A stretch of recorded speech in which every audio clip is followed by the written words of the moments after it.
Welcome to another Deep Dive Wednesdays, a video tutorial where we're going to take a look at how you can set up a backup agent whenever the primary agent fails for any specific reason.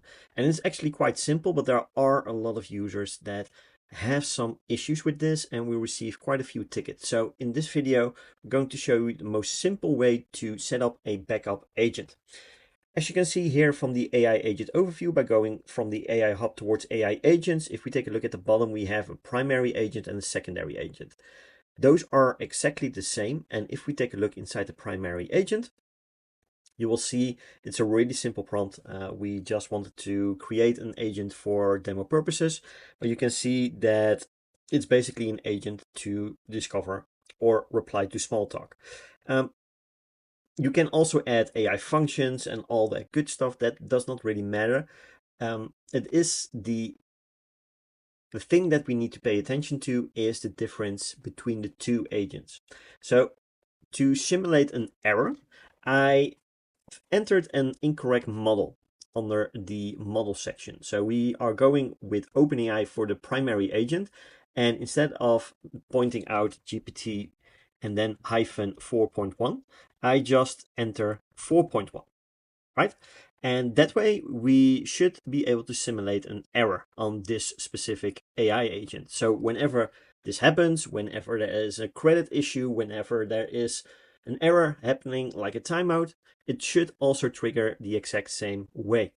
Now, if we are going to take a look at the secondary agent, you will see that we have exactly the same prompt. And again, if you have AI functions, you can connect them and basically just use them as is. That does not really matter. The only thing that we changed is the model. So we went with a different provider, in this case Claude instead of OpenAI, and I'm leaving the model empty. You can also fill in Sonnet 4 or any other model that you prefer.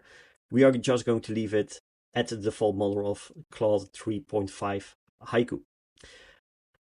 Now, inside the flow, we do need a little bit of a different approach. So if we are going to take a look inside the flow itself, it's actually really simple, as you can see. So we have a primary agent that connects with your AI functions, with your business information.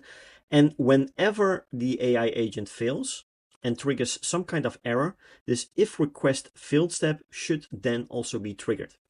If that is the case, you can connect your secondary agent, which is basically an exact duplicate of the primary one. But now, as you have seen in the differences from the AI hub, this runs on a completely different model and even a different AI provider. That way, you'll always have a difference between the model providers. So if one is basically having an outage, you can smoothly transition towards another model and another AI provider that way, using the exact same prompt, the exact same AI functions, and this should work perfectly. So let me remove this bot user. There we go. Let's go back towards the flow and let's refresh the page so we can take a look. Let's preview this and let's see if first this primary agent is being triggered, then an error is being recorded, and then based on that error, we are going to proceed with the secondary agent. So let's preview this flow and let's go towards live chat where we will be able to see all of that good stuff. So once it's triggered, you can see that the primary agent has been triggered first, but we do have an error here. And as you can see under the error, OpenAI error, the model 4.1 does not exist, or you do not have access to it. So as you can see, an error that OpenAI is returning triggers the fail to request step and then goes towards the connected node, in this case, the secondary agent. And now you will see that the secondary agent has been triggered. And from there, you will be able to continue just like normal. And that is the perfect way that you can switch between agents, exact duplicate agents, but the only difference will then be the difference in the AI provider.